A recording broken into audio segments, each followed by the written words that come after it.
ការផ្លាស់ប្ដូរខ្លួនឯងមានពេលខ្លះមនុស្សយើងត្រូវការប្រឈមមុខទៅនឹងបរិយាកាសជំនវិញដែលមានការប្រកួតប្រជែងគ្នាការដែលផ្លាស់ប្ដូរអ្វីគ្រប់យ៉ាងឲ្យសម្របចូលមកខ្លួនយើងនោះពិតជាពិបាកតែការដែលប្ដូរខ្លួនឯងឲ្យសម្របទៅតាមបរិយាកាសជំនវិញវាជារឿងងាយស្រួលទៅវិញ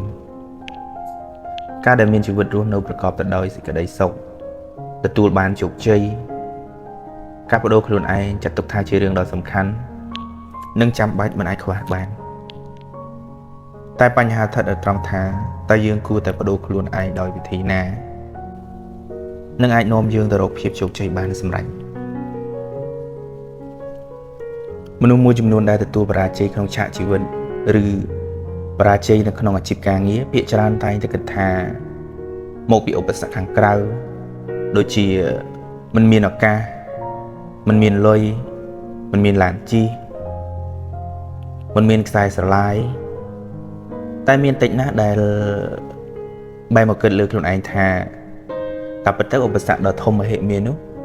គឺកើតឡើងមកពីរូបយើងផ្ទាល់ខ្លួនឯង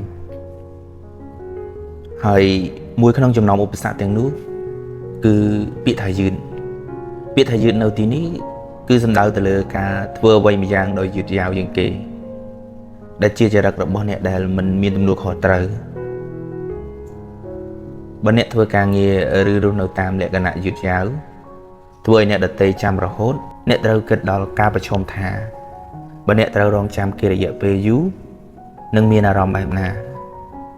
ការដែលយកអារម្មណ៍គេមកដាក់នៅក្នុងអារម្មណ៍ខ្លួនឯងនោះអាចធ្វើឲ្យយើងរហ័សរហួនបាន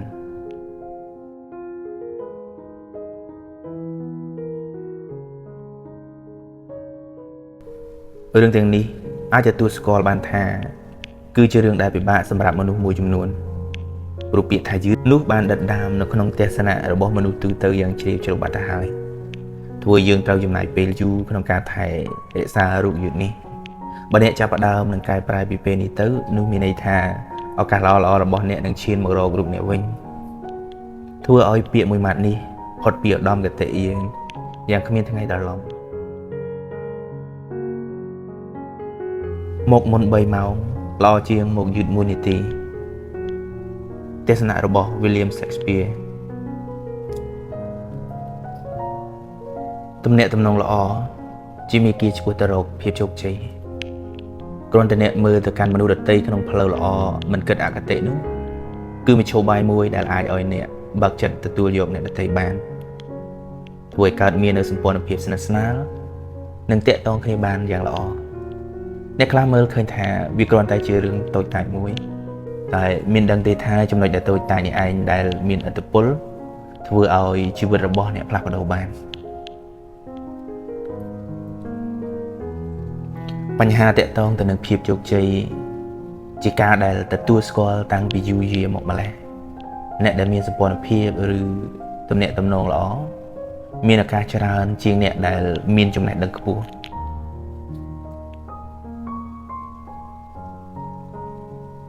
ការដែលខ្លាយទៅជាមនុស្សដែលមានទំនាក់ទំនងល្អ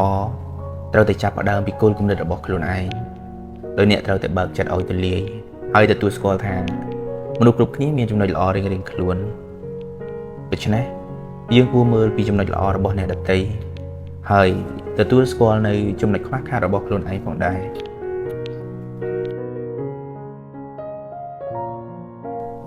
បើអ្នកចង់ខ្លាយទៅជាមនុស្សដែលមានឈ្មោះថាជាមនុស្សដែលមានទំនាក់ទំនងល្អគឺអាចធ្វើបានដោយងាយៗគ្រាន់តែដើរចូលទៅញញឹមហើយនិយាយពាក្យថាសួស្តីគ្រាន់តែប៉ុណ្ណឹងខ្លងទ្វារនៃទំនាក់ទំនងល្អនឹងកើតឡើងបានដោយងាយអ្វីដែលសំខាន់នោះកុំមិនដោយឲ្យការរាក់ទាក់ទាំងឡាយគ្រាន់តែជាការរាក់ទាក់លេងៗតែយើងត្រូវផ្ដល់សារៈសំខាន់ដល់គូសន្ទនារបស់យើងផងទើបអាចហៅបានថាជាមនុស្សដែលមានការប្រស្រ័យទាក់ទងល្អ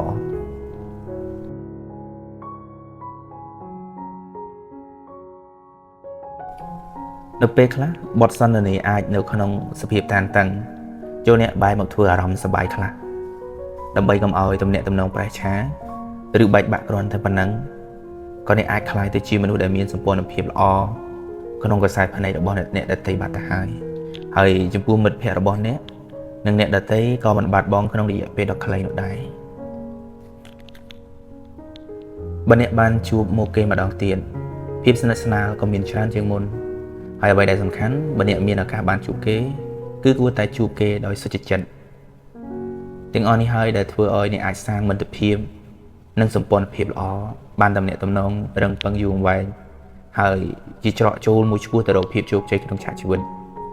គ្មានអ្វីដែលជាឧបសគ្គរារាំងអ្នកបាននៅឡើយការញញឹមគឺជាការបន្ថែមមន្តស្នេហ៍ដោយវាមិនចេះសាបសូន្យនៅឡើយ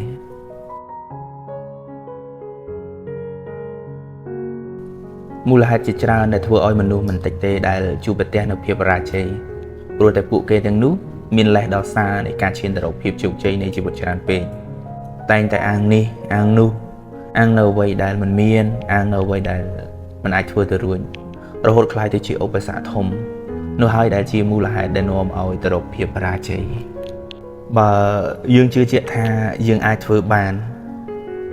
ទោះបីឡើងភ្នំចុះទឹកសមុទ្រយ៉ាងណាក៏ដោយក៏អាចសម្រេចជោគជ័យបានជាក់ជាមិនខានតែបើចិត្តយើងគិតថាមិនអាចធ្វើបានទេទោះបីងាយដូចបកឆេក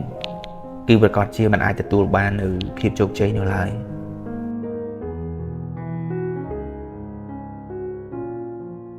និយាយតិចស្ដាប់ច្រើនពិតណាស់អ្នកដែលជួបប្រទះនូវភាពជោគជ័យទាំងឡាយសុទ្ធតែចាប់ផ្ដើមដោយគំនិតរបស់ខ្លួនឯងការដែលរៀនហាត់ពុតខ្លួនឯងធ្វើជាអ្នកទទួលស្ដាប់ខ្លះតែជាការបើកឱកាសឲ្យខ្លួនឯងធ្វើឲ្យការគិតរបស់អ្នកមានសេរីភាពនិងធំធេងជាងធម្មតានៅក្នុងការងារឬជីវិតរស់នៅប្រចាំថ្ងៃការដឹងពីការចេះធ្វើអ្នកស្ដាប់ជាអ្វីដែលចាំបាច់បំផុតវាអាចធ្វើឲ្យអ្នកមើលឃើញនូវគោលគំនិតរបស់អ្នកដទៃថាខុសប្លែកពីយើងបែបណានិងនាំយកមកកែតម្រូវគោលគំនិតរបស់យើងបានច្រើនប៉ុណ្ណាសម្រាប់ការទទួលស្ដាប់គួរតែជ្រើសរើសស្ដាប់ពីអ្នកដែលមានវ័យចំណាស់ជាងដែលមានបទពិសោធន៍មានការជឿជាក់និងមានគោលគំនិតដែលល្អឲ្យយើងជានិច្ចព្រោះអ្វីដែលគេនិយាយចេញមកជួយឲ្យយើងទទួលបាននូវជោគជ័យនៅថ្ងៃអនាគតកុំមើលងាយគំនិតអ្នកដទៃដែលចាស់ជាងខ្លួនព្រោះយ៉ាងហោចណាស់ក៏ពួកគាត់មានបទពិសោធន៍ដែលធ្លាប់ជួបប្រទះមុនយើងដែរ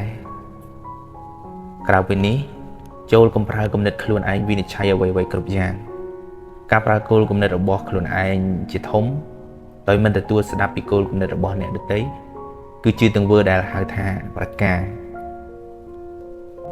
ការដែលវឹកហាត់ខ្លួនឯងឲ្យក្លាយទៅជាអ្នកដែលទទួលស្ដាប់ដ៏ល្អម្នាក់និងបង្កើតឲ្យមានការស្ដាប់មានប្រយោជន៍នោះគឺគួរតែព្យាយាមឲ្យឱកាសដល់អ្នកដទៃបាននិយាយសម្ដែងការគិតនិងការយល់ឃើញរាល់ពេលឬអាចជំរុញឲ្យអ្នកដទៃនោះបញ្ចេញគោលគំនិតឬមតិយោបល់ឲ្យយើងស្ដាប់បានដោយការដែលត្រូវនិយាយថាអ្នកមានគំនិតយោបល់ចំពោះរឿងនេះយ៉ាងដូចម្ដេចគ្រាន់តែប៉ុណ្ណឹងអ្នកនឹងបានគោលគំនិតឬយោបល់ប្លែកៗដែលអ្នកចង់បាននោះទៅហើយ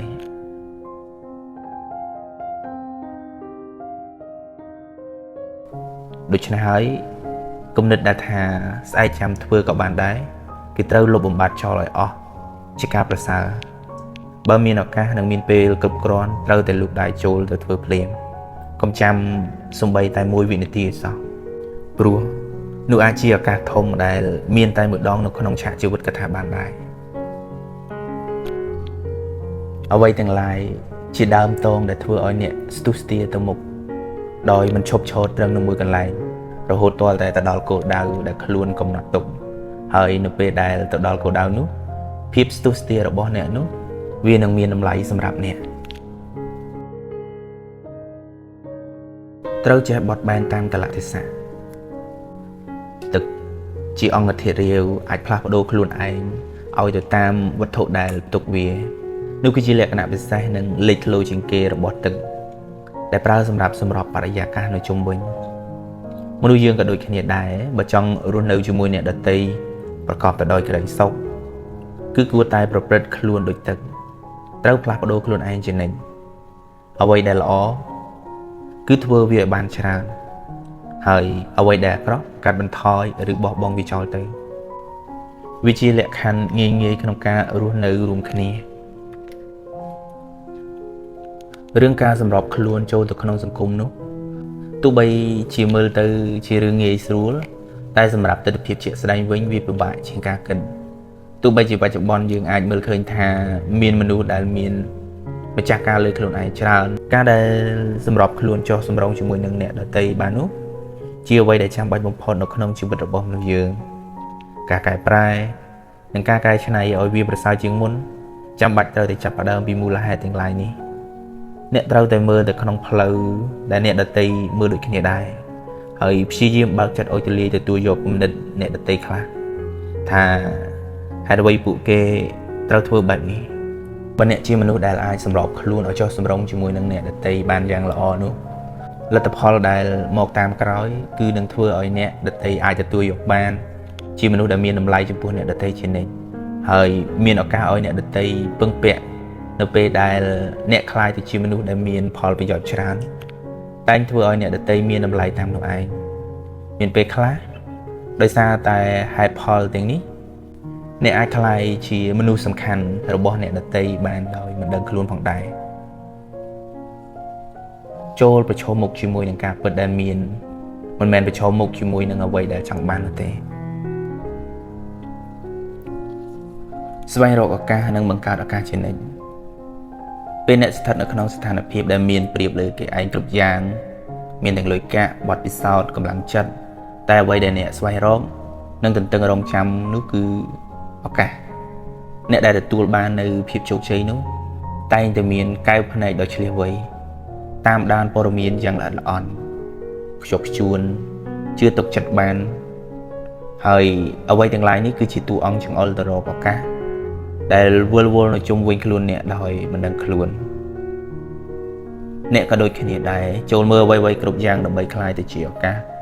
បានច្រើនមើលឲ្យឃើញសូម្បីតែភាពបរាជ័យក៏មើលថាជាឱកាសដែរយើងត្រូវចាប់ផ្ដើមថ្មីឲ្យបានល្អជាងលើកមុនមនុស្សឆ្លាតគឺជាមនុស្សដែលចេះបង្កើតឱកាសច្រើនជាងការស្វែងរកឱកាស Albert Einstein បាននិយាយថាពិភពលោកអាចដំណើរការទៅមុខបានតាមរយៈគំនិតរបស់យើងដូច្នេះវានឹងគ្មានការផ្លាស់ប្ដូរបើយើងមិនផ្លាស់ប្ដូរគំនិតពិភពលោកអាចដំណើរការទៅមុខបានតាមរយៈគំនិតរបស់យើង